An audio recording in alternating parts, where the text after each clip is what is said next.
Saddam Hussain Iraq దేశ మాజీ అధ్యక్షుడు. 1979 జూలై 16 నుండి 2003 ఏప్రిల్ 9 వరకు ఇరాక్ను అప్రతిహతంగా పాలించిన సద్దాం 2003లో అమెరికా ఆధ్వర్యంలో జరిగిన ఇరాక్ ఆక్రమణలో పదవి కోల్పోయాడు.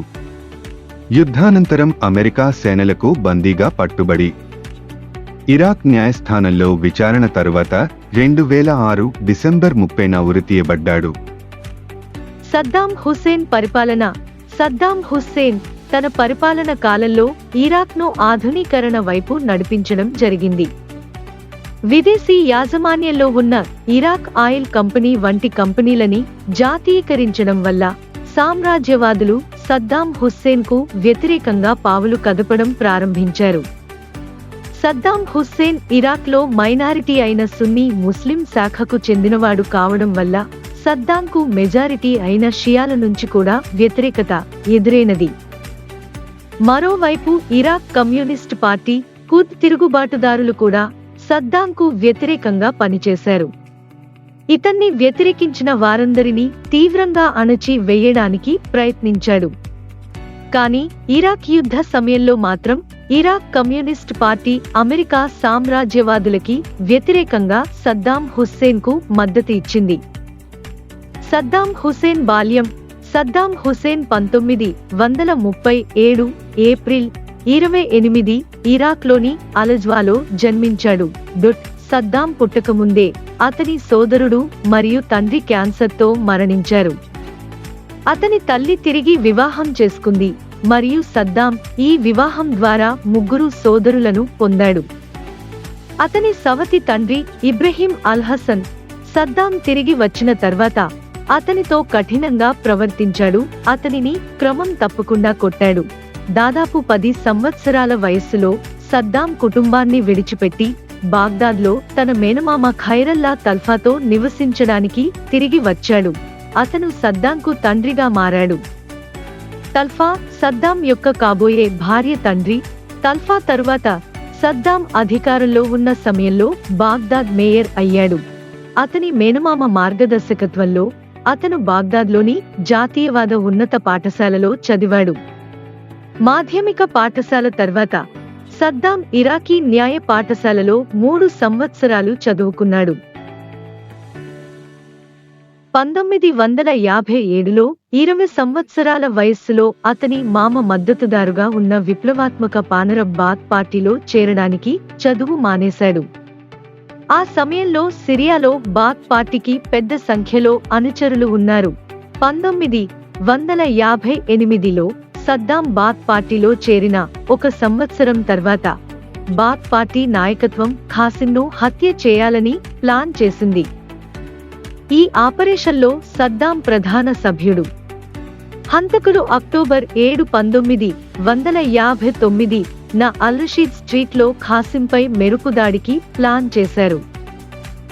ఆకస్మిక దాడి సమయంలో సద్దాం ముందుగానే కాల్చడం ప్రారంభించాడని, ఇది మొత్తం ఆపరేషన్ను అస్తవ్యస్తం చేసిందని పేర్కొన్నారు.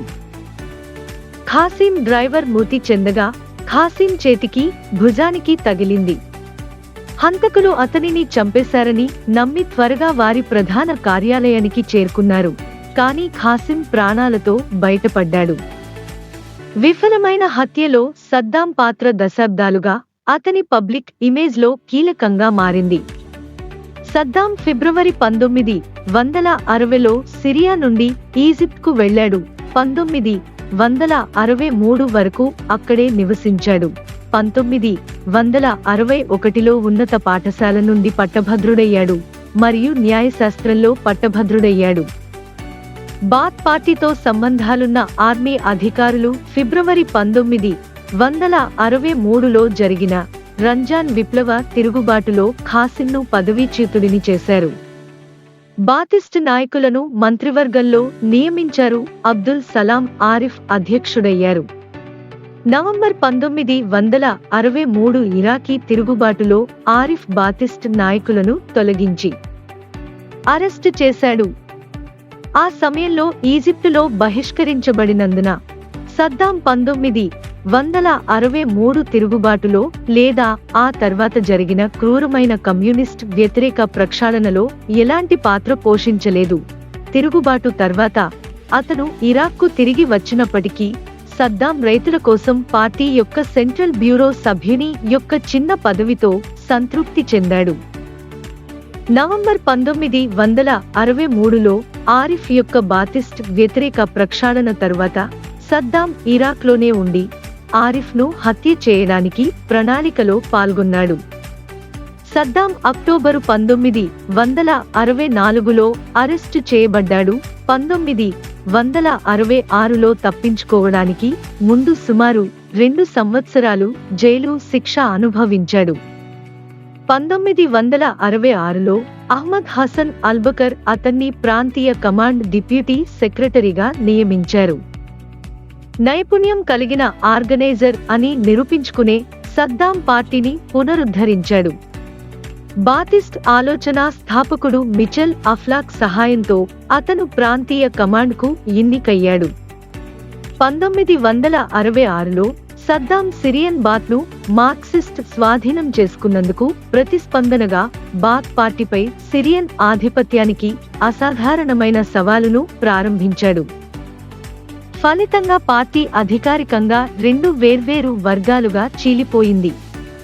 సద్దాం ఒక బాతిస్ట్ భద్రతా సేవను సృష్టించాడు, దానిని అతను మాత్రమే నియంత్రించాడు. జూలై 1968లో అహ్మద్ హసన్ అల్బకర్ నేతృత్వంలోని రక్తరహిత తిరుగుబాటులో సద్దాం పాల్గొన్నాడు. సలాం ఆరిఫ్ సోదరుడు మరియు వారసుడు అబ్దుల్ రెహ్మాన్ ఆరిఫ్ను పదవీచ్యుతుడయ్యాడు. తిరుగుబాటులో సద్దాం పాత్ర పెద్దగా ముఖ్యమైనది కానప్పటికీ సద్దాం ప్రణాళిక వేసి ప్రధానమంత్రి అబ్ద్ అర్రజాక్ నేతృత్వంలోని బాతిస్టేతర వర్గాన్ని ప్రక్షాళన చేశాడు. అధికారిక జీవిత చరిత్ర ప్రకారం సద్దాం వ్యక్తిగతంగా నైఫ్ను తుపాకీతో ఇరాక్ నుండి బయటకు తీసుకొచ్చిన విమానం వద్దకు తీసుకెళ్లాడు. ఆరిఫ్కు లండన్లో ఆశ్రయం లభించి ఆ తర్వాత ఇస్తాంబుల్లో ఉన్నారు. అల్బకర్ అధ్యక్షుడిగా మరియు సద్దాం అతని డిప్యూటీగా మరియు బాతిస్ట్ రివల్యూషనరీ కమాండ్ కౌన్సిల్ డిప్యూటీ చైర్మన్గా ఎంపికయ్యాడు. జీవిత చరిత్ర రచయితల ప్రకారం సద్దాం మొదటి బాతిస్ట్ ప్రభుత్వంలోని ఉద్రిక్తతలను ఎప్పటికీ మరచిపోలేదు. ఇది బాత్ పార్టీ ఐక్యతను ప్రోత్సహించడానికి మరియు సామాజిక స్థిరత్వాన్ని నిర్ధారించడానికి అధికారాన్ని మరియు కార్యక్రమాలను కొనసాగించాలనే అతని సంకల్పానికి ఆధారం. సద్దాం అల్బకర్ డిప్యూటీ అయినప్పటికీ అతను తెరవెనుక పార్టీ రాజకీయ నాయకుడు. 1969 నాటికి సద్దాం స్పష్టంగా పార్టీ వెనుక కదిలే శక్తిగా మారాడు. 1960ల చివరలో మరియు 1970ల ప్రారంభంలో రివల్యూషనరీ కమాండ్ కౌన్సిల్ వైస్ చైర్మన్గా అధికారికంగా అల్బకర్ యొక్క సెకండ్ ఇన్ కమాండ్. సద్దాం ఒక ప్రగతిశీల, సమర్థవంతమైన రాజకీయవేత్తగా కీర్తిని సంపాదించుకున్నాడు. ఈ సమయంలో సద్దాం బాత్ పార్టీని బలోపేతం చేయడానికి మరియు ఏకీకృతం చేసే ప్రయత్నాలకు సహాయం చేయడం ద్వారా కొత్త ప్రభుత్వంలో ర్యాంక్లను పెంచారు. దేశంలోని ప్రధాన దేశీయ సమస్యలను పరిష్కరించడంలో మరియు పార్టీ అనుచరులను విస్తరించడంలో ప్రముఖ పాత్ర పోషించారు. 1968లో బాతిస్టులు అధికారం చేపట్టిన తర్వాత తీవ్ర ఉద్రిక్తతలతో కూడిన దేశంలో స్థిరత్వం సాధించడంపై సద్దాం దృష్టి సారించాడు. సద్దాంకు చాలా కాలం ముందు ఇరాక్ సామాజిక, జాతి, మత మరియు ఆర్థిక తప్పిదాల ద్వారా విభజించబడింది. Sunni versus Shia, Arab versus Kurd, tribal chief versus పట్టణ వ్యాపారి, సంచార వర్సెస్ రైతులు. ఫ్యాక్షనిజంతో నిండిన దేశంలో సుస్థిర పాలన కోసం కోరిక సద్దాంను భారీ అణచివేత మరియు జీవన ప్రమాణాల మెరుగుదల రెండింటినీ అనుసరించేలా చేసింది. జూన్ 1972 సద్దాం అంతర్జాతీయ చమురు ఆసక్తుల స్వాధీనంని పర్యవేక్షించాడు. ఆ సమయంలో ఇది దేశం యొక్క చమురు రంగంలో ఆధిపత్యం చెలాయించింది. ఒక సంవత్సరం తరువాత 1973 ఇంధన సంక్షోభం ఫలితంగా ప్రపంచ చమురు ధరలు అనూహ్యంగా పెరిగాయి మరియు ఆకాశాన్నంటుతున్న ఆదాయాలు సద్దాం తన ఎజెండాను విస్తరించడానికి వీలు కల్పించాయి. కేవలం కొన్ని సంవత్సరాలలో ఇరాక్ మధ్యప్రాచ్య దేశాలలో అపూర్వమైన సామాజిక సేవలను అందిస్తోంది.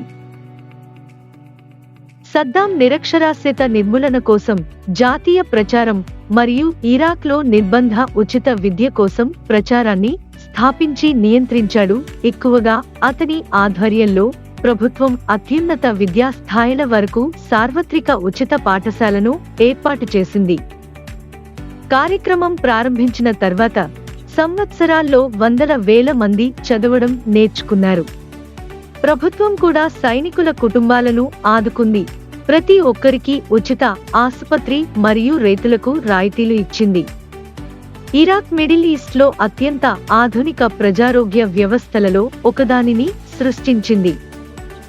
ఐక్యరాజ్యసమితి విద్యా, వైజ్ఞానిక మరియు సాంస్కృతిక సంస్థ నుండి సద్దాంకు అవార్డు లభించింది. పెరుగుతున్న చమురు ఆదాయాల సహాయంతో సద్దాం ఎక్కువగా చమురు ఆధారిత ఇరాకీ ఆర్థిక వ్యవస్థను వైవిధ్యపరిచాడు. రోడ్ల నిర్మాణం, మైనింగ్ను ప్రోత్సహించడం మరియు ఇతర పరిశ్రమలను అభివృద్ధి చేయడంలో గొప్ప పురోగతిని సాధించిన జాతీయ మౌలిక సదుపాయాల ప్రచారాన్ని సద్దాం అమలు చేశారు. ఈ ప్రచారం ఇరాక్ యొక్క ఇంధన పరిశ్రమలకు సహాయపడింది. ఇరాక్లోని దాదాపు ప్రతి నగరానికి మరియు అనేక బయటి ప్రాంతాలకు విద్యుత్ సరఫరా చేయబడింది. 1970ల ముందు ఇరాక్లోని చాలా మంది ప్రజలు గ్రామీణ ప్రాంతాల్లో నివసించేవారు మరియు దాదాపు 3/2 మంది రైతులు. 1970లలో ఈ సంఖ్య త్వరగా తగ్గుతుంది, ఎందుకంటే ప్రపంచ చమురు ధరలు $6 బిలియన్ కంటే తక్కువ నుండి $10 బిలియన్ల ఆదాయాలు పెరగడానికి సహాయపడింది మరియు దేశం పారిశ్రామిక విస్తరణలో పెట్టుబడి పెట్టింది. చమురు ఆదాయం సద్దాంకు రాజకీయంగా లాభపడింది. సద్దాం తన చర్యలకు విదేశాలలో ప్రశంసలు పొందాడు. 1967 యుద్ధంలో ఇజ్రాయెల్ 6 రోజుల విజయం, 1970లో పానరబిస్ట్ హీరో గమాల్ అబ్దుల్ నాసర్ మరణం మరియు అతని వారసుడు అన్వర్ సదాత్ దావా వేయడానికి దేశద్రోహ డ్రైవ్ కారణంగా ఈజిప్టు నాయకత్వంలో యూదుల రాజ్యంతో శాంతి కోసం యూదు లేదా పర్షియన్ చొరబాటుదారులకు వ్యతిరేకంగా అరబిజం యొక్క రక్షకునిగా నటిస్తూ సద్దాం యొక్క స్వీయంభిమానం ప్రచారం భారీ చేతితో కానీ ఒక డ్రమ్బీట్ వలె స్థిరంగా ఉంది. డజన్ల కొద్దీ అరబ్ వార్తా సంపాదకులు, రచయితలు మరియు కళాకారులను పేరోల్లో ఉంచారు. 1972లో సద్దాం సోవియట్ యూనియన్తో 15 సంవత్సరాల స్నేహం మరియు సహకార ఒప్పందంపై సంతకం చేశాడు. చరిత్రకారుడు చార్లెస్ ట్రిప్ ప్రకారం ఈ ఒప్పందం మధ్యప్రాచ్యంలో ప్రచ్ఛన్న యుద్ధంలో భాగంగా స్థాపించబడిన యుఎస్ ప్రాయోజిత భద్రతా వ్యవస్థను భంగపరిచింది. బాగ్దాద్ పాలన యొక్క ఏ శత్రువు అయినా యునైటెడ్ స్టేట్స్కు సంభావ్య మిత్రుడు. ప్రతిస్పందనగా రెండవ ఇరాకీ కుర్దిష్ యుద్ధంలో ముస్తఫా బర్జానీ నేతృత్వంలోని కుర్దిష్ తిరుగుబాటుదారులకు యుఎస్ రహస్యంగా ఆర్థిక సహాయం చేసింది. 1975లో కుర్దులు ఓడిపోయారు. ఇది వేల మంది కుర్దిష్ పౌరులను బలవంతంగా తరలించడానికి దారితీసింది. సద్దాం గ్రామీణ ప్రాంతాల్లో బాతిస్ట్ల పట్ల విధేయతను పెంపొందించడంపై దృష్టి సారించాడు.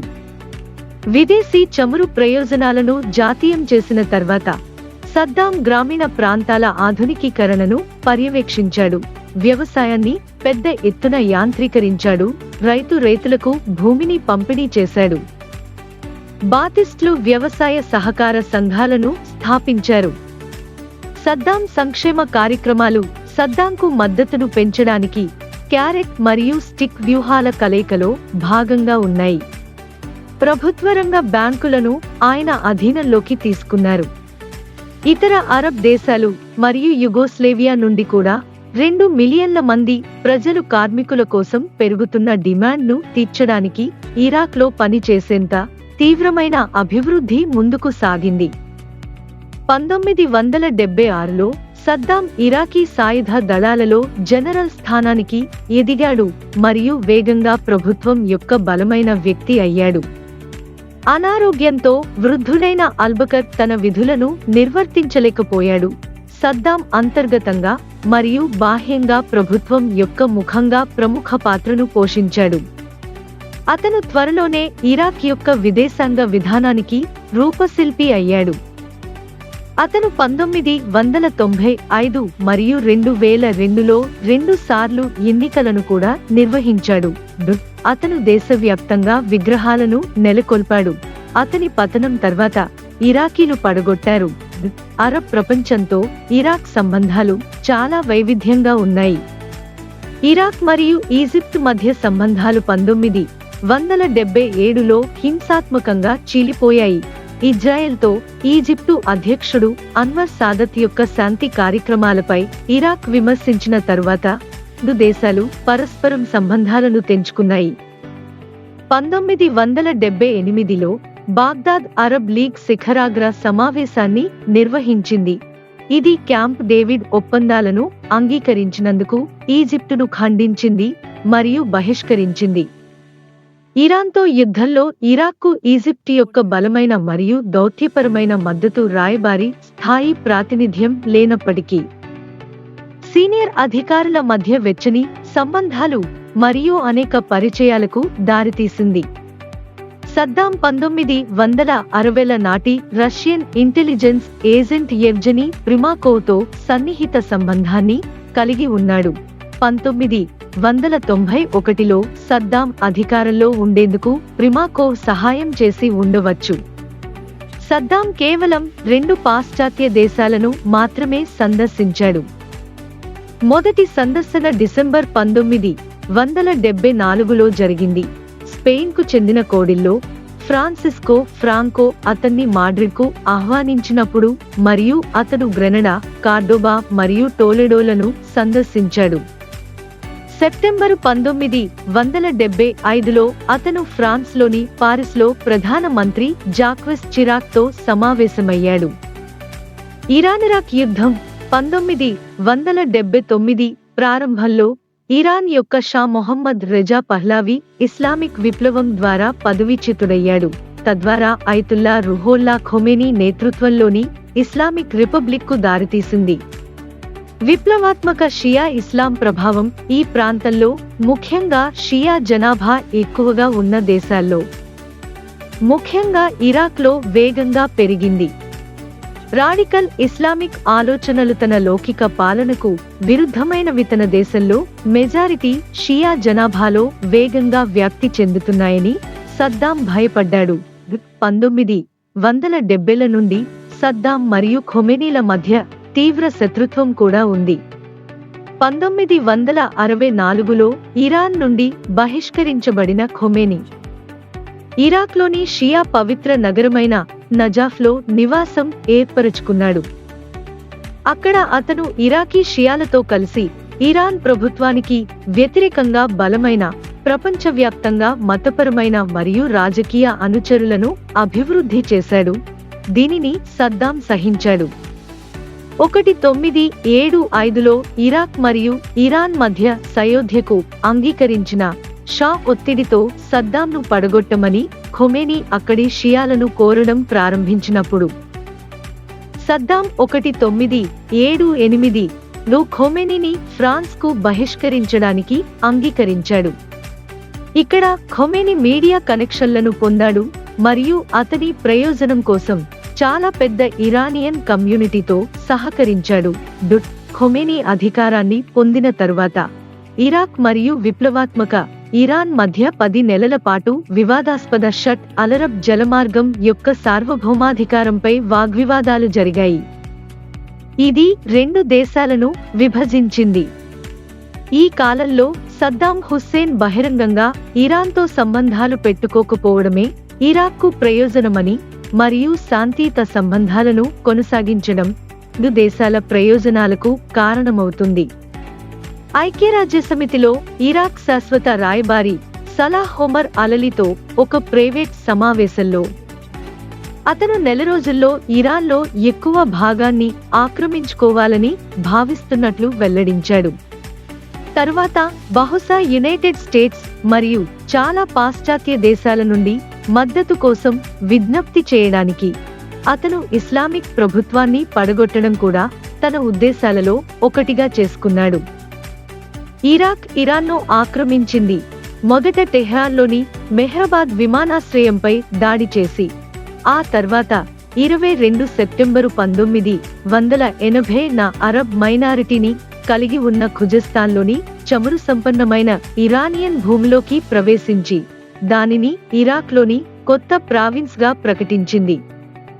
అరబ్ రాష్ట్రాలు యునైటెడ్ స్టేట్స్ మరియు యూరప్ మద్దతుతో మరియు పెర్షియన్ గల్ఫ్లోని అరబ్ రాష్ట్రాలచే భారీగా ఆర్థిక సహాయం పొందడంతో సద్దాం హుస్సేన్ విప్లవాత్మక ఇరాన్కు వ్యతిరేకంగా అరబ్ ప్రపంచ రక్షకుడు అయ్యాడు.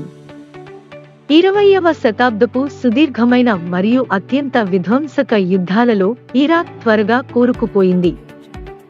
యుద్ధ సమయంలో ఇరాక్ దక్షిణ ఫ్రంట్లో పోరాడుతున్న ఇరాన్ దళాలపై మరియు ఇరాన్ సహాయంతో ఇరాక్లో ఉత్తర ఫ్రంట్ను తెరవడానికి ప్రయత్నిస్తున్న కుర్దిష్ వేర్పాటువాదులపై రసాయన ఆయుధాలను ఉపయోగించింది. ఈ రసాయన ఆయుధాలను రీగన్ పరిపాలన ఎగుమతి ఆంక్షలను ఎత్తివేసిన తరువాత దిగుమతి చేసుకున్న ద్వంద్వ వినియోగ సాంకేతికతను ఉపయోగించి ప్రధానంగా పశ్చిమ జర్మన్ కంపెనీలు అలాగే అందించిన పదార్థాలు మరియు సాంకేతికత నుండి ఇరాక్ అభివృద్ధి చేసింది. యునైటెడ్ స్టేట్స్ ప్రభుత్వం ఇరాక్కు ఇరానియన్ మోహరింపులను చూపే అపగ్రహ ఫోటోలు కూడా అందించింది. ఇరాక్తో పూర్తి దౌత్య సంబంధాలను తెరిచేందుకు యుఎస్ ప్రయత్నంలో ఆ దేశం తీవ్రవాద రాష్ట్ర స్పాన్సర్ల యుఎస్ జాబితా నుండి తొలగించబడింది. అస్పష్టంగా ఇది పాలన రికార్డులో మెరుగుదల కారణంగా జరిగింది. సద్దాం యుద్ధ సమయంలో నగదు మరియు రాజకీయ మద్దతు కోసం ఇతర అరబ్ ప్రభుత్వాలను సంప్రదించాడు. ప్రత్యేకించి ఇరాక్ చమురు పరిశ్రమ పర్షియన్ గల్ఫ్లో ఇరాన్ నావికాదళం చేతిలో తీవ్రంగా నష్టపోయిన తర్వాత Iraq Soviet Union, China, France మరియు యునైటెడ్ స్టేట్స్ నుండి కొంత సైనిక మరియు ఆర్థిక సహాయాన్ని అలాగే దౌత్య మరియు నైతిక మద్దతును విజయవంతంగా పొందింది. ఇవి కలిసి ఈ ప్రాంతంలో విప్లవాత్మక ఇరాన్ ప్రభావం విస్తరించే అవకాశాలను భయపెడుతున్నాయి. ఇరాన్కు యుద్ధ నష్టపరిహారం చెల్లించమని అంతర్జాతీయ సమాజం ఇరాక్ను బలవంతం చేయాలని డిమాండ్ చేసిన ఇరానియన్లు కాల్పుల విరమణ కోసం ఎటువంటి సూచనలను తిరస్కరించారు. ఐక్యరాజ్యసమితి భద్రతా మండలి కాల్పుల విరమణ కోసం అనేక పిలుపునిచ్చినప్పటికీ శత్రుత్వం 20 ఆగస్టు 1988 వరకు కొనసాగింది. మార్చి 16, 1988 న కుర్దిష్ పట్టణం హలాబ్జాపై మస్టర్డ్ గ్యాస్ మరియు దాడి జరిగింది. 5,000 మంది పౌరులు మరణించారు మరియు 10,000 మందిని అంగవైకల్యం, వికృతీకరణ లేదా తీవ్రంగా బలహీనపరిచారు. నెత్తటి 8 ఏళ్ల యుద్ధం ప్రతిష్టంభనతో ముగిసింది. ఏ పక్షము వారు మొదట కోరుకున్నది మరియు సరిహద్దులను సాధించలేదు, దాదాపుగా మారలేదు. అయితే ఇరాన్ కొన్ని స్వల్ప లాభాలను పొందగలిగింది. ఉత్తర కుర్దిష్ ప్రాంతంలో దాని సరిహద్దులు గతంలో ఆరోగ్యంగా మరియు విస్తరిస్తున్న 2 ఆర్థిక వ్యవస్థలు శిథిలావస్థకు చేరుకున్నాయి. కువైట్తో ఉద్రిక్తతలు ఇరాన్తో యుద్ధం ముగియడం వల్ల ఇరాక్ మరియు దాని సంపన్న పొరుగు దేశం కువైట్ మధ్య ఉద్రిక్తతలు తీవ్రమయ్యాయి. సద్దాం కువైటీలు యుద్ధంలో పేరుకుపోయిన ఇరాకీ రుణాన్ని దాదాపు 30 బిలియన్లను మాఫీ చేయాలని కోరారు, కానీ వారు నిరాకరించారు. ఉత్పత్తిని తగ్గించడం ద్వారా చమురు ధరలను పెంచడానికి చమురు ఎగుమతి చేసే దేశాలను సద్దాం ముందుకు తెచ్చాడు. కువైట్ నిరాకరించింది. సద్దాం కోరిన కోతలకు ఒపెక్లోని వ్యతిరేకతను దారితీసింది. కువైట్ పెద్ద మొత్తంలో చమురును పంపింగ్ చేస్తోంది, తద్వారా ఇరాక్ తన భారీ రుణాన్ని చెల్లించడానికి దాని బావుల నుండి అధిక ధరకు చమురును విక్రయించాల్సిన అవసరం వచ్చినప్పుడు ధరలను తక్కువగా ఉంచింది. కువైట్ చారిత్రాత్మకంగా ఇరాక్లో అంతర్భాగంగా ఉందని సద్దాం నిలకడగా వాదించాడు. సద్దాం ఇప్పటికీ అనుభవజ్ఞుడైన మరియు సుసంపన్నమైన సైన్యాన్ని కలిగి ఉన్నాడు. అతను ప్రాంతీయ వ్యవహారాలను ప్రభావితం చేసేవాడు. తర్వాత అతను ఇరాక్ కువైట్ సరిహద్దుకు సైన్యాన్ని ఆదేశించాడు. ఇరాక్ కువైట్ సంబంధాలు వేగంగా క్షీణించడంతో దాడికి సంబంధించిన అవకాశాలపై యుఎస్ ఎలా స్పందిస్తుందనే దాని గురించి సద్దాం వివాదాస్పద సమాచారాన్ని అందుకుంటున్నాడు. 1. వాషింగ్టన్ దాదాపు ఒక దశాబ్దం పాటు ఇరాక్తో నిర్మాణాత్మక సంబంధాన్ని పెంపొందించుకోవడానికి చర్యలు తీసుకుంటోంది. ఇరాన్కు వ్యతిరేకంగా రీగన్ పరిపాలన ఇరాక్కు సుమారు 4 బిలియన్ల వ్యవసాయ రుణాలను ఇచ్చింది. సద్దాం యొక్క ఇరాక్ యుఎస్ సహాయం పొందిన 3వ అతిపెద్ద గ్రహీత. ఏప్రిల్ 1990లో పాశ్చాత్య విమర్శలకు ప్రతిస్పందిస్తూ సద్దాం ఇరాక్కి వ్యతిరేకంగా కదిలితే ఇజ్రాయెల్లో సగం మందిని రసాయన ఆయుధాలతో నాశనం చేస్తానని బెదిరించాడు. మే 1990లో అతను ఇజ్రాయెల్కు యుఎస్ మద్దతును విమర్శించాడు. యుఎస్ ఈ బెదిరింపులకు ప్రతిస్పందనగా పర్షియన్ గల్ఫ్కు యుద్ధ విమానాలు మరియు యుద్ధ నౌకలను పంపింది. గల్ఫ్ యుద్ధం 2 ఆగస్టు 1990న సద్దాం కువైట్పై దండెత్తాడు. మొదట్లో కువైట్ విప్లవకారులకు సహాయం అందజేశాడు, తద్వారా అంతర్జాతీయ సంక్షోభం ఏర్పడింది. ఆగస్టు 4న ఇరాకీ మద్దతుగల provisional government of free Kuwait ప్రకటించబడింది. అయితే దానికి చట్టబద్ధత మరియు మద్దతు పూర్తిగా లేకపోవడంతో ఆగస్ట్ 8న 2 దేశాల విలీనం ప్రకటనకు దారితీసింది. యునైటెడ్ స్టేట్స్ మరియు సోవియట్ యూనియన్ మధ్య సహకారం వల్ల ఐక్యరాజ్యసమితి భద్రతా మండలిలో తీర్మానాలు ఆమోదించడం సాధ్యమైంది. ఇరాక్ కువైట్ను విడిచిపెట్టడానికి గడువు ఇచ్చింది మరియు సద్దాం టైంటేబుల్ను పాటించకపోతే బలవంతపు వినియోగాన్ని ఆమోదించింది. కువైట్పై దాడికి సౌదీలు వ్యతిరేకించినందుకు 1940ల నుండి వాషింగ్టన్కు సన్నిహిత మిత్రదేశమైన చమురు సంపన్న సౌదీ అరేబియాపై ఇరాకీ ప్రతీకారం తీర్చుకుంటుందనే భయంతో యుఎస్ అధికారులు ఉన్నారు. దండయాత్ర తరువాత చర్చలు మరియు బెదిరింపుల సమయంలో Saddam west bank, Golan heights మరియు గాజా స్ట్రిప్లోని ఆక్రమిత భూభాగాలను ఇజ్రాయెల్ వదులుకుంటే కువైట్ నుండి తన బలగాలను ఉపసంహరించుకుంటానని వాగ్దానం చేయడం ద్వారా పాలస్తీనా సమస్యపై దృష్టి సారించాడు. సద్దాం యొక్క ప్రతిపాదన అరబ్ ప్రపంచాన్ని మరింతగా విభజించింది. యుఎస్ మరియు పాశ్చాత్య మద్దతు ఉన్న అరబ్ రాష్ట్రాలను పాలస్తీనియన్లకు వ్యతిరేకంగా చేసింది. కువైట్ సంక్షోభం మరియు పాలస్తీనా సమస్యల మధ్య సంబంధాన్ని మిత్రదేశాలు చివరికి తిరస్కరించాయి. భద్రతా మండలి గడువును సద్దాం పట్టించుకోలేదు.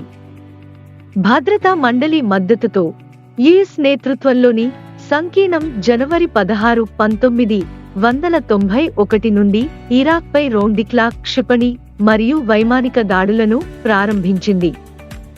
ఇరాకీ క్షిపణుల దాడికి గురైనప్పటికీ ఇజ్రాయెల్ అరబ్ దేశాలను రెచ్చగొట్టకుండా ప్రతీకారం తీర్చుకోవడం మానుకుంది. సంకీర్ణాన్ని విడిచిపెట్టారు. యుఎస్ మరియు బ్రిటిష్ సాయుధ మరియు పదాతి దళ విభాగాలతో కూడిన ఒక గ్రౌండ్ ఫోర్స్ ఫిబ్రవరి 1991లో కువైట్ నుండి సద్దాం సైన్యాన్ని తరిమికొట్టింది మరియు ఇరాక్ యొక్క దక్షిణ భాగాన్ని యూఫ్రేట్స్ వరకు ఆక్రమించింది.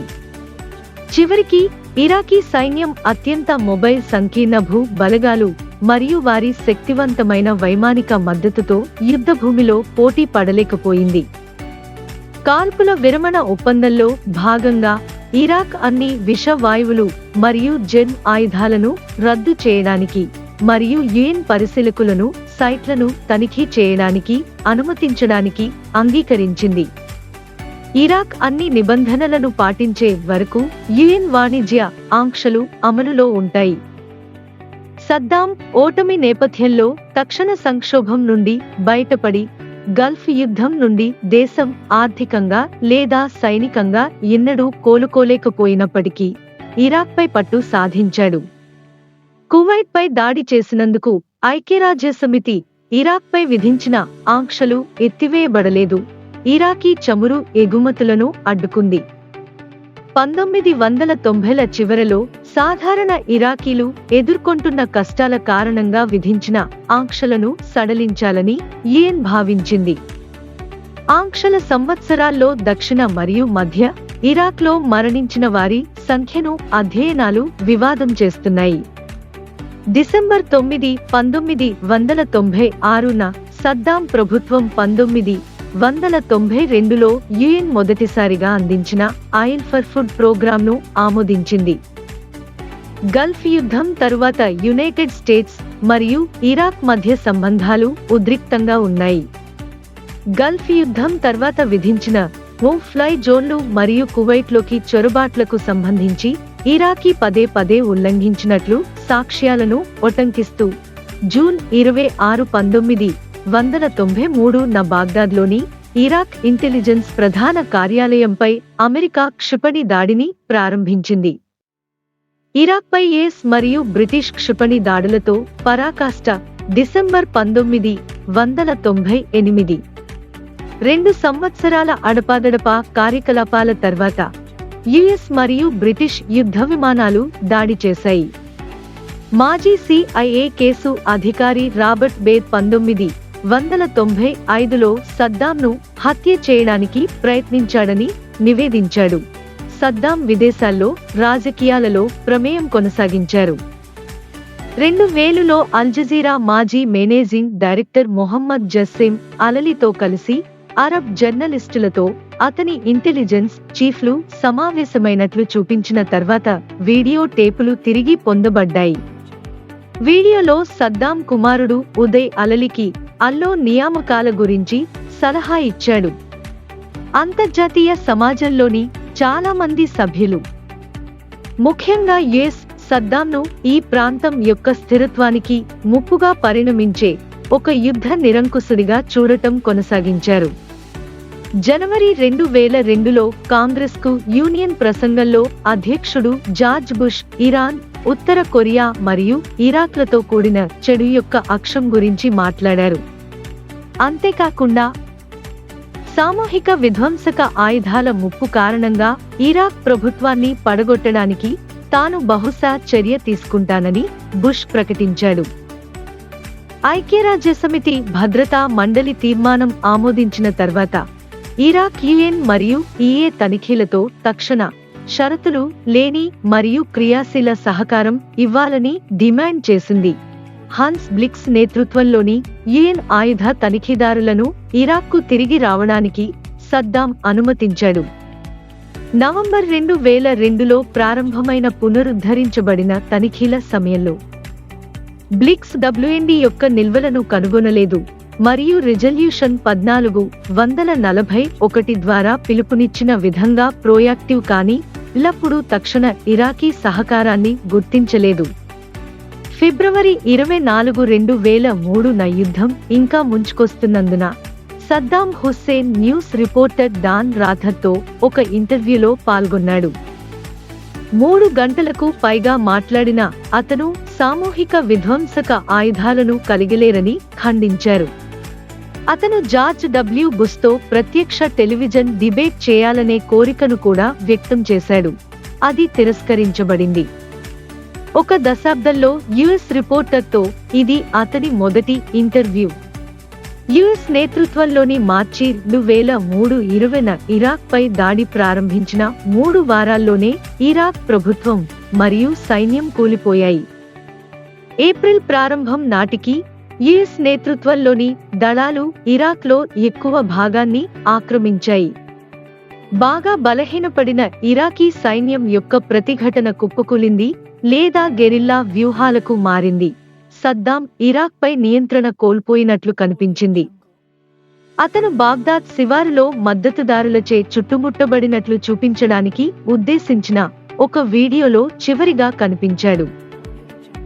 ఏప్రిల్ 9న బాగ్దాద్ యుఎస్ నేతృత్వంలోని బలగాల చేతికి చిక్కినప్పుడు అతని విగ్రహాన్ని కూల్చివేయడం ద్వారా ప్రతీకాత్మకంగా గుర్తించబడింది. సద్దాం ఎక్కడా కనిపించలేదు. ఏప్రిల్ 2003లో బాగ్దాద్ పతనం మరియు యుద్ధం యొక్క ప్రధాన పోరాటం ముగిసిన తర్వాత కొన్ని వారాల పాటు సద్దాం ఎక్కడున్నాడనేది ప్రశ్నార్థకంగానే ఉంది. వివిధ సమయాల్లో సద్దాం తన బహిష్కరణకు ప్రజల ప్రతిఘటనను ప్రోత్సహిస్తూ ఆడియో టేపులను విడుదల చేశాడు. అత్యంత వాంటెడ్ ఇరాకీల యుఎస్ జాబితాలో సద్దాంను అగ్రస్థానంలో ఉంచారు.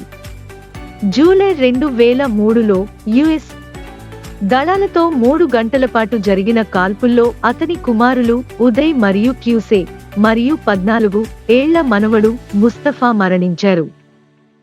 డిసెంబర్ 13, 2003న ఆపరేషన్ రెడ్ డాన్లో తిక్రిత్ సమీపంలోని యాడ్డావర్లోని ఫామ్ హౌస్ సమీపంలో భూమిలోని రంధ్రంలో దాక్కున్న సద్దాం హుస్సేన్ను అమెరికన్ దళాలు పట్టుకున్నాయి.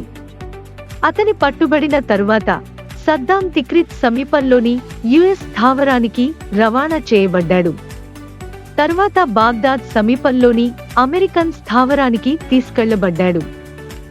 డిసెంబరు 14న ఇరాక్లోని US administrator Paul Bremer Saddam Hussein Tikrit సమీపంలోని అడ్డావర్లోని ఫామ్ హౌస్లో పట్టుబడ్డాడని ధృవీకరించారు.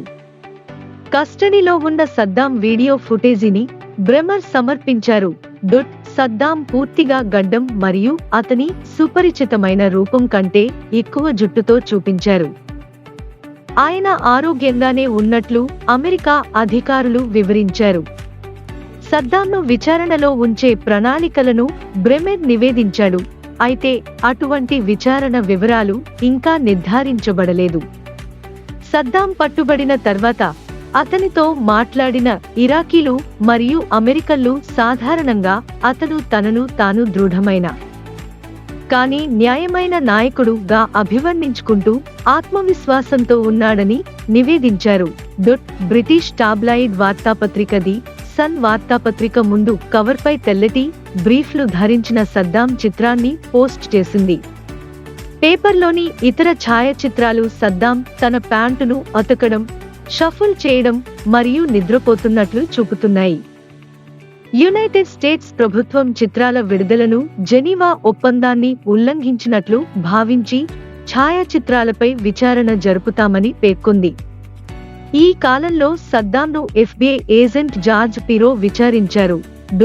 జూన్ 30, 2004న యుఎస్ స్థావరం క్యాంప్ క్రాపర్ వద్ద యుఎస్ దళాల నిర్బంధంలో ఉన్న సద్దాం హుస్సేన్తో పాటు మరో 11 మంది సీనియర్ బాతిస్ట్ నాయకులను మానవత్వం మరియు ఇతర నేరాలకు సంబంధించి విచారణ కోసం తాత్కాలిక ఇరాకీ ప్రభుత్వానికి అప్పగించారు.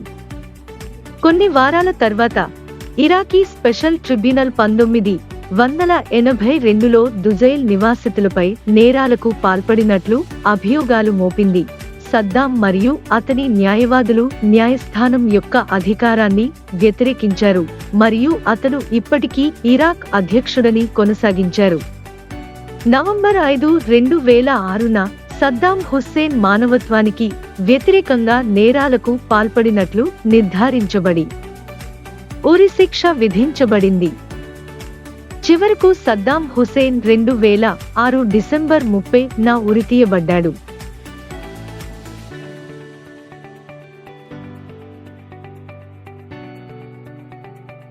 If you like the video, please like us and subscribe.